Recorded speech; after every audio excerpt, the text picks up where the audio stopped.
इसको सीधे 1.5 से 3 लाख रुपए करेंगे, तो 70 तक 5 लाख और 70 से ऊपर 3 लाख ये करें। पिछले 5 साल में जितना आजादी से लेकर पैसा दिया गया होगा मृतक अधिवक्ताओं को मेरे बार काउंसिल सदस्य बनने तक, उससे ज्यादा पैसा पिछले 5 साल में हमने दिया है। 170 करोड़ रुपया हम दे चुके हैं उत्तर प्रदेश के, बिना किसी भेदभाव कि जहां भी जो भी जैसे भी है, अगर फॉर्मेलिटी पूरी है तो पैसा 70 तक वाले में 170 करोड़ और उससे ऊपर 16 करोड़ रुपया हम 80-90 जो इस उम्र सीमा के लोग हैं उनको दिया है।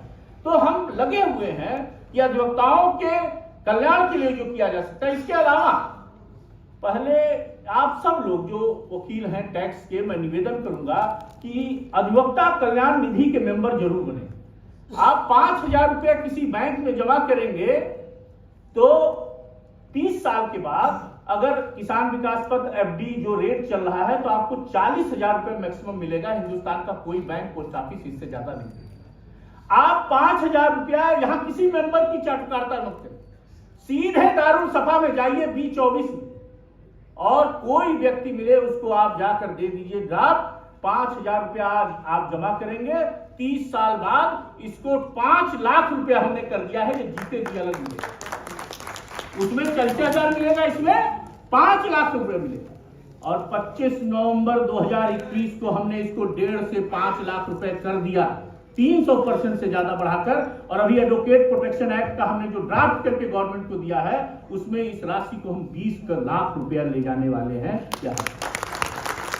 We are trying our level best कि कैसे काले कोट की बिरादरी के चेहरे पे मुस्कान आए। हम इसके लिए लगे हुए हैं और ये इसलिए लगे हुए हैं कि ये सामान्य बिरादरी नहीं है। हम डॉक्टर से अलग हैं, इंजीनियर से अलग हैं, IAS से अलग हैं, जज से अलग हैं।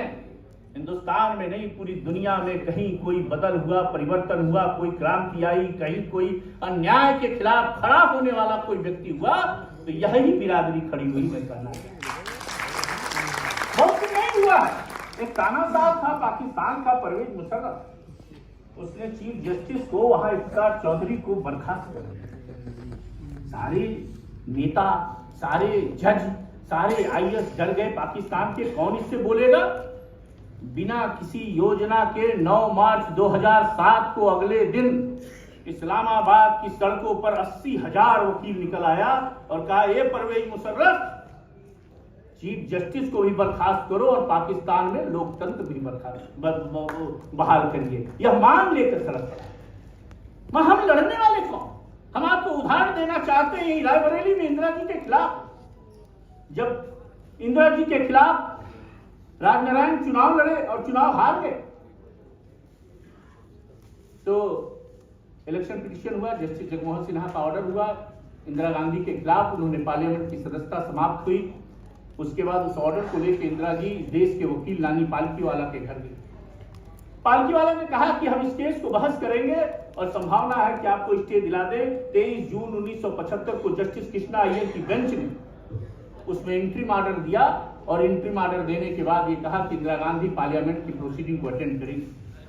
लेकिन 2 दिन बाद उन्होंने इस देश पर इमरजेंसी लगा दी। लेकिन मैं ये कहना चाहता हूं, मैं जो बात कहना चाहता, जब उसके बाद पालकीवाला के यहां इंदिरा गांधी गई फीस का पैसा लेके, लिफाफा लेके, तो पालकीवाला ने इंदिरा गांधी को दरवाजे से लौटा दिया, कहा कि हम आपका मुकदमा इसलिए नहीं लड़ेंगे कि आपने इस देश में लोकतंत्र को समाप्त किया। मैं ये कहना चाहता हूं कि अगर प्राइम मिनिस्टर को, सिटिंग प्राइम मिनिस्टर को कोई दरवाजे से फाइल और पैसे के साथ लौटा सकता है तो ये सिर्फ काले कोट की बिरादरी लौटा सकती है और किसी नहीं।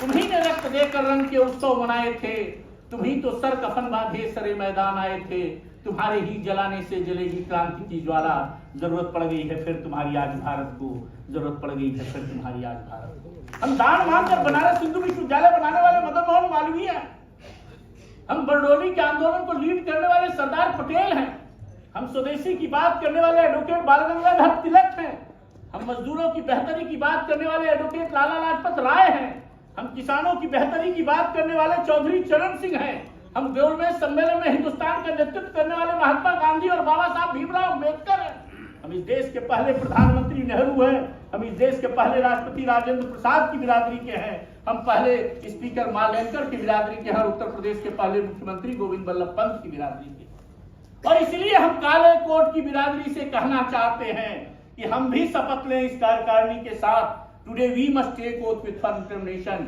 हम तय करें कि इस बिरादरी का जो गौरवमयी परंपरा थी उसको फिर से स्थापित करेंगे।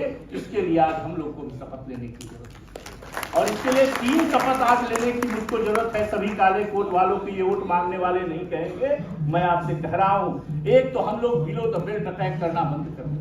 हम किसी काले कोट वाले की आलोचना इसलिए नहीं करेंगे बिना तर्क के, बिना तथ्य के कभी कोई आलोचना नहीं करेंगे। हम मिलकर काम करेंगे। जो जीते हैं, जो हारे हैं, मिलकर अधिवक्ताओं की बेहतरी और बहादुरी के लिए काम करें। उजियारे में, अंधकार में, बीच धार में, कलकछार में, घोर घृणा में, पूत प्यार में, क्षणिक जीत में, दीर्घार में, जीवन के सशक्त आकर्षण अरमानों को दलना होगा, कदम मिलाकर चलना होगा, कदम मिलाकर हम मिलकर। और दूसरा जो सबसे बड़ी शपथ लेने की जरूरत है, चाहे बार काउंसिल का चुनाव हो, चाहे बार एसोसिएशन का चुनाव हो, जब आप नेतृत्व का चुनाव करिए तो अपना आदमी मत चुनिएगा, आप अच्छा आदमी चुनिए। आप आदमियों के मोहपात से ऊपर उठिए। भगवान श्री कृष्ण ने भी कहा, क्योंकि मैं देख रहा हूं बार काउंसिल में भी 25 में से 13-14 तो मेंबर वकील ही नहीं बचे। तो आप वकीलों को चुने, अच्छे लोगों को चुने, जो अधिवक्ताओं की पीड़ा वेदना को समझ पाए, उसको चुनिए। जब बार एसोसिएशन और बार काउंसिल में अच्छे रिप्रेजेंटेशन होंगे, अच्छा आप जानते हैं, हम नहीं जानते हैं, अच्छा रिप्रेजेंटेशन होगा तो अधिवक्ताओं की बेहतरी और बहादुरी के लिए काम हो पाएगा। मुझको लगता है कि सारे मेंबर्स को जाना है, ज्यादा समय नहीं लेंगे। इन पंक्तियों के साथ सभी को शुभकामनाएं और अपनी बात समाप्त करता हूं कि होके मायूस यूं न शाम से ढलते रहिए, जिंदगी भोर है सूरज से निकलते रहिए। एक ही ठाव पे ठहरेंगे तो थक जाएंगे, धीरे धीरे ही सही राह पर चलते रहिए। शाम को गिरता है, सुबह को संभल जाता है।